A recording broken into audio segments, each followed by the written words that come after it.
تو تیری مشقت یہ ہے کہ تو زندگی میں مشقت کرتا رہے گا یہاں تک کہ اپنے رب کو آ کے ملے گا، لیکن یہ یاد رکھنا ہے کہ یہ مشقت کے بعد رزلٹ کیا نکلنا ہے۔ اگر اسی مشقت کے ساتھ ساتھ رب کو رسپانس کیا ہوا تو کچھ اور رزلٹ نکلے گا قیامت والے دن، اور اگر خدا کی نافرمانی کی یہ بہانہ بنا کے کہ جی رزق حلال کمانا بھی تو عبادت ہے، اس عبادت کی وجہ سے باقی سارے فرائض چھوڑ دیے، تو چمڑی تو اتر جانی ہے۔ اللہ نے تو ٹوٹل پیکج لینا ہے نا آپ سے۔ یہ تو نہیں ہے کہ انسان جو ہے وہ رزق حلال کی تلاش کے اندر اللہ تعالیٰ کے حکم عدولی کر دے باقی معاملات کی، ایسا نہیں ہے۔ ہر معاملے میں اللہ تعالیٰ کو رسپانس کرنا ہے۔ فَأَمَّا مَنْ أُوتِيَ كِتَابَهُ بِيَمِينِهِ، پس قیامت کے دن جس کو اس کا نامہ اعمال دائیں ہاتھ میں دیا جائے گا، فَسَوْفَ يُحَاسِبُ حِسَابًا يَسِيرًا، تو پھر عنقریب اس کا حساب آسانی سے لے لیا جائے گا۔ یعنی پھر وہ صرف ایک زبانی جمع خرچ والی بات ہوگی، جس کو نامہ اعمال دائیں ہاتھ میں ملا اس کو تو جنت کا پروانہ مل گیا۔ وَيَنْقَلِبُ إِلَىٰ أَهْلِهِ مَسْرُورًا، اور وہ لوٹے گا اپنے گھر والوں کی طرف بڑی خوشی کے ساتھ۔ یعنی دنیا میں بھی جب کوئی شخص کوئی ڈگری حاصل کر لیتا ہے، کوئی کامیابی حاصل کر لیتا ہے، تو ہر ایک کو دکھاتا پھرتا ہے، یہ دیکھو میں کامیاب ہو گیا ہوں۔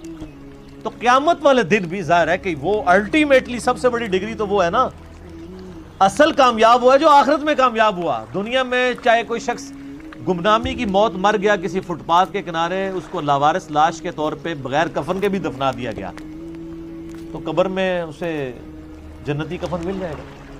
اینڈ رزلٹ تو اس کا بہترین ہے۔ اور دنیا میں کسی ٹھاٹ کی زندگی کسی نے گزاری، مرنے کے بعد چاہے اس کی قبر جو ہے وہ سونے کی بھی بنا دی جائے، اس کے اندر جو اس پہ حالات وارد ہونے ہیں وہ تو کوئی نہیں بدل سکتا۔ تو وہ شخص بڑی خوشی کے ساتھ اپنے گھر والوں کی طرف لوٹے گا اور فخر سے بتائے گا، یہ دیکھو میں آج کے دن کے لیے تیاری کر رہا تھا، میں کامیاب ہو گیا۔ اسی کو سپورٹیو ایک 2-3 احادیث ہیں صحیح مسلم کے اندر۔ صحیح مسلم میں ایک حدیث ہے کہ نبی صلی اللہ علیہ وآلہ وسلم نے فرمایا کہ دنیا کی زندگی مومن کے لیے قید خانہ ہے اور کافر کے لیے جنت ہے۔ قید خانے میں انسان اپنی مرضی کی زندگی نہیں گزار سکتا، کھانے پینے کی پرابلم بھی رہتی ہے، فاقے بھی آتے ہیں، مرضی کا کھانا بھی نہیں ملتا۔ جن لوگوں نے جیل گزاری ذرا ان سے پوچھیں۔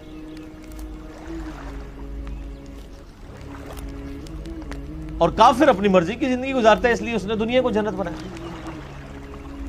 اور ایک اور حدیث ہے صحیح مسلم میں کہ دنیا اور آخرت کی مثال ایسے ہے جیسے کوئی شخص اپنی انگلی سمندر میں ڈبوئے، اس کے ساتھ جو پانی لگے گا وہ دنیا کی زندگی ہے، اور سمندر انفینٹ نہ ختم ہونے والی آخرت کی زندگی۔ کمپیریزن ہی کوئی نہیں ہے دونوں کا۔ اب کوئی آخرت میں کامیاب ہوتا ہے تو وہ تو ہمیشہ کی کامیابی اس کا مقدر ہوئی ہوئی ہے نا۔ میں آپ سے اگر پوچھوں کہ 1 ارب اور 1 روپیہ، کسی کے پاس 1 ارب روپیہ ہو اور کسی کے پاس 1 ارب 1 روپیہ ہو، تو اس میں تو کوئی فرق نہیں ہے، کیونکہ 1 روپیہ ارب سے اوپر ہونا یہ تو نیگلیجبل ہے۔ تو کتنا بے وقوف ہے وہ شخص، وہ 1 روپیہ بچانے کی خاطر ارب روپیہ اپنا ضائع کر، اور کتنا عقل مند ہے وہ شخص جو 1 روپے کی قربانی کر کے 1 ارب روپیہ بچا لے۔ یعنی دنیا کی زندگی خدا کو دے کے ہمیشہ کی جنت کما لے، جو سورہ توبہ میں آیا کہ ہم نے مومنین کی جانیں اور مال جنت کے بدلے میں خرید لی ہیں۔ صحابہ کرام علیہ رضوان کو جو فضیلت حاصل ہے پوری امت پہ، وہ اسی لیے ہے کہ انہوں نے قربانیاں دی ہیں، جان مال ہر چیز کی، آخری درجے۔ صحیح مسلم میں ہی ایک اور حدیث ہے بڑی رکت انگیز، اسی آیت سے مجھے یاد آئی کہ قیامت والے دن اللہ تعالیٰ ایک ایسے شخص کو بلائے گا جس نے دنیا میں بڑی مفلسی اور غربت کی زندگی گزاری ہوگی، حلال و حرام کی تمیز کرتے ہوئے ڈرتے ڈرتے قید خانے والی زندگی گزاری ہوگی، بڑی مشقت کی زندگی۔ قیامت والا دن اللہ تعالیٰ فرشتوں کو کہے گا کہ میرے اس بندے کو ذرا جنت کا ایک پھیرا لگواؤ۔ جنت کا ایک پھیرا جب لگے گا نا تو اللہ تعالیٰ پوچھے گا، ہاں بھائی کوئی دنیا میں تو نے تکلیف دیکھی؟ وہ کہے گا، اے اللہ تیری عزت کی قسم میں نے دنیا میں کوئی تکلیف نہیں دیکھی۔ ایک جنت کا پھیرا دنیا کی ساری مشقت کو کافور کر دے گا۔ یہ دنیا میں بھی ہوتا ہے۔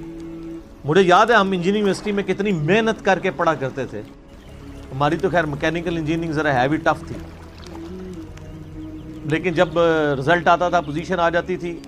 آج تو مجھے یاد بھی نہیں، انجینئرنگ یونیورسٹی سے فارغ ہوئے بھی آلموسٹ 20 سال ہونے کو ہے، مجھے تو وہ راتیں بھی نہیں یاد جو میں نے کاٹ کے گزاری ہوئی ہیں. فجر پڑھ کے سویا کرتے تھے. تو انسان دنیا میں ہی مشقت کو بھلا دیتا ہے جب اینڈ رزلٹ سامنے آ جائے. تو آخرت میں جب اینڈ رزلٹ آئے گا تو کسی کو اپنی 60 سال کی زندگی یاد نہیں ہوگی. سر چھوڑ دیں، قیامت کا دن ہی صرف 50,000 سال کا دن ہے.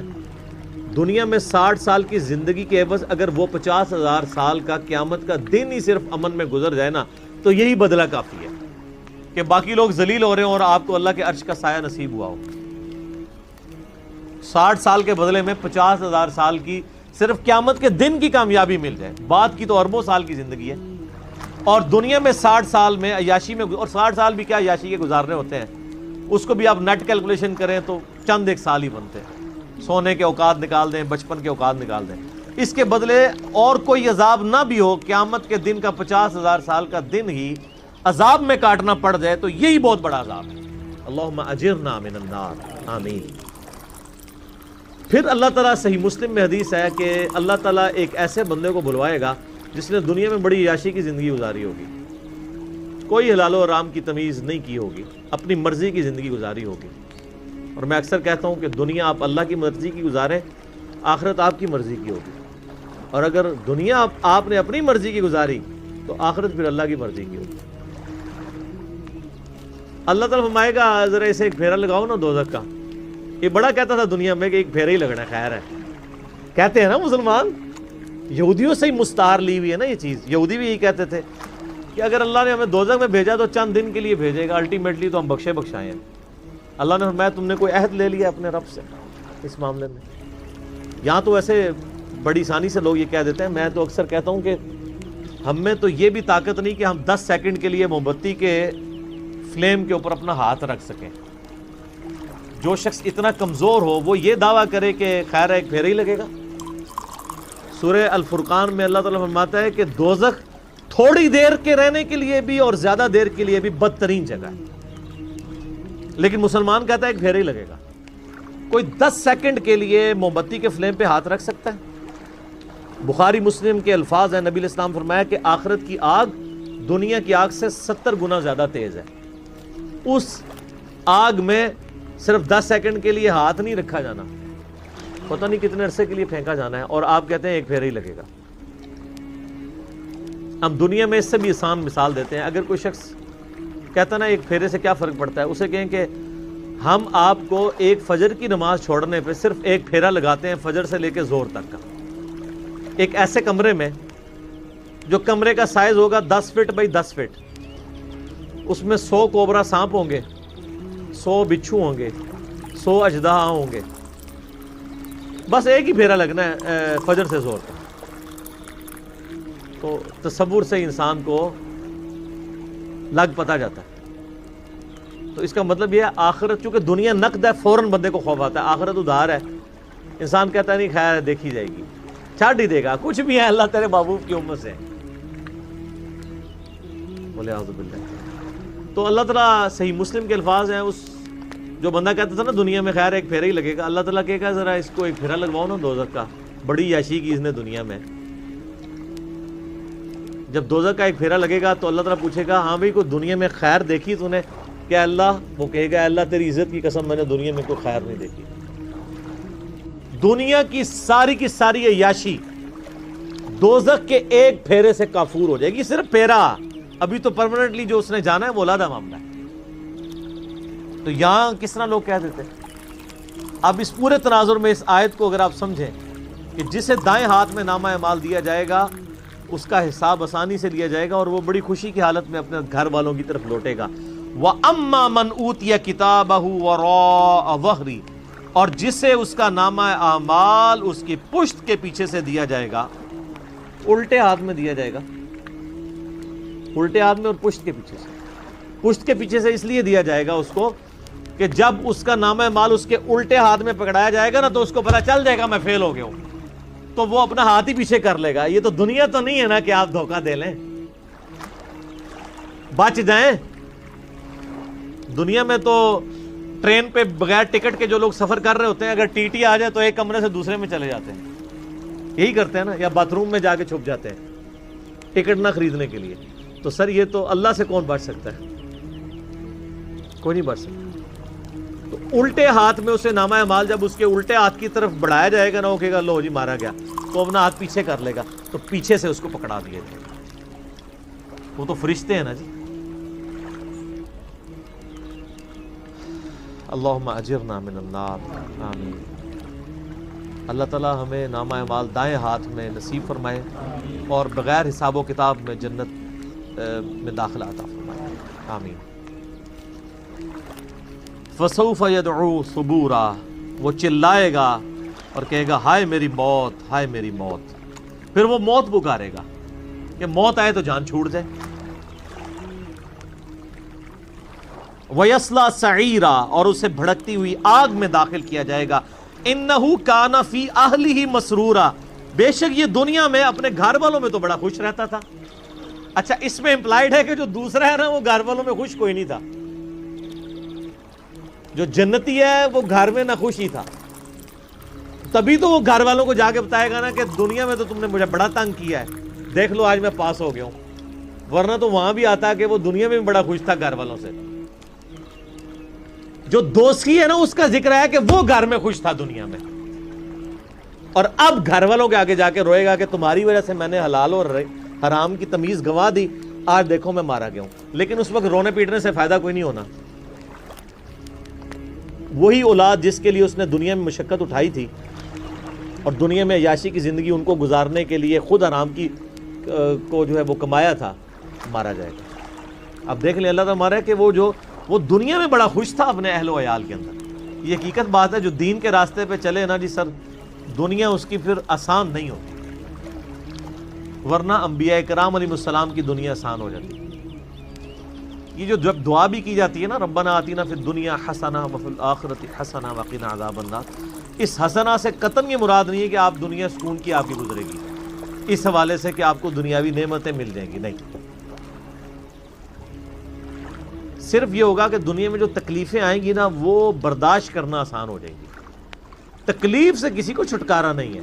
وَلَنَبْلُوَنَّكُمْ بِشَيْءٍ مِّنَ الْخَوْفِ وَالْجُوعِ وَنَقْصٍ مِّنَ الْأَمْوَالِ وَالْأَنفُسِ وَالثَّمَرَاتِ، ضرور آزمائیں گے تھوڑے سے خوف سے، بھوک سے، جان اور مال میں نقصان کے ذریعے. تو اللہ تعالیٰ ماتا ہے کہ یہ دنیا میں بڑا عیاشی میں تھا. اِنَّهُ ظَنَّ أَن لَّن يَحُورَ، وہ تو دنیا میں خیال کرتا تھا اسے لوٹ کے گویا اللہ کے پاس آنا ہی نہیں ہے. واقعی ہمارے مسلمانوں کی اکثریت بھی ایسی ہی زندگی گزاری ہے گویا کہ اللہ کے سامنے پیش ہی نہیں ہونا. بلے شاہ سا مرنا نہ ہی گور بیا کوئی اور. کتنے جنازے اٹھاتے ہیں یہ کبھی تصور ہی نہیں آتا. حسن بصری فرماتے ہیں رحمہ اللہ تعالی، تابعی ہیں، حضرت سیدنا حسن ابن علی کے شاگرد بھی ہیں. وہ کہتے ہیں کہ میں نے صحابہ اکرام کا زمانہ ایسا پایا ہے کہ میت جب اٹھتی تھی نا تو ہر شخص ہی رو رہا ہوتا تھا.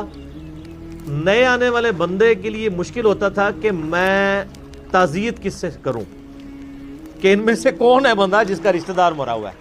ہر بندہ ہی رو رہا ہوتا تھا، اس لیے کہ وہ اپنی قبر کو یاد کر رہا ہوتا تھا.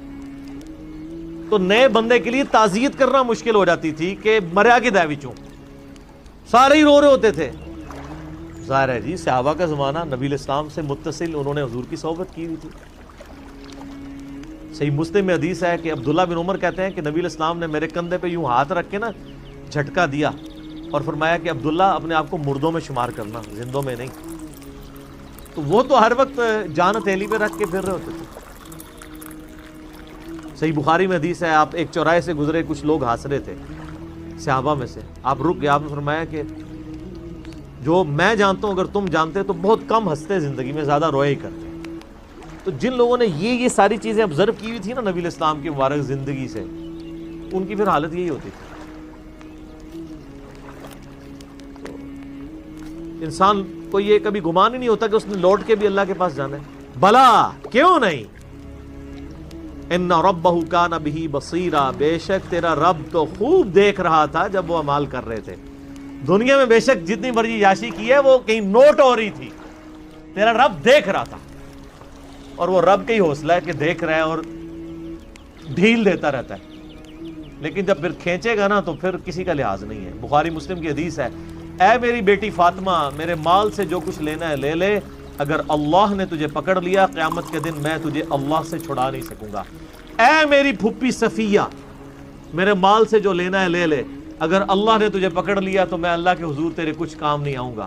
اے میرے چچا عباس، ایک ایک رشتہ دار کو آپ نے، پھر آپ نے کہا اے بنو ہاشم، میرے خاندان کے لوگوں، آپ لوگ کہہ رہے ہیں کچھ بھی ہے تیرے محبوب کی امت سے، اور محبوب کے جو رشتہ دار ہیں، خونی رشتہ دار، ان کو حضور کہہ رہے ہیں کہ میرے مال سے جو لینا ہے میں تمہیں دے سکتا ہوں، اگر اللہ نے پکڑ لیا تو میں تمہارے کچھ کام نہیں آؤں۔ اے پیر فقیر تے ویسے ہی سائڈ تے کر دو، انہوں نے کھنگڑ ہی نہیں کسی نے دینا۔ جدھر شافع محشر صلی اللہ علیہ وآلہ وسلم یہ بات کر رہے ہیں، کیونکہ شفاعت بھی اللہ کی اجازت سے ہونی ہے، جس کے لیے اللہ حکم فرمائے گا۔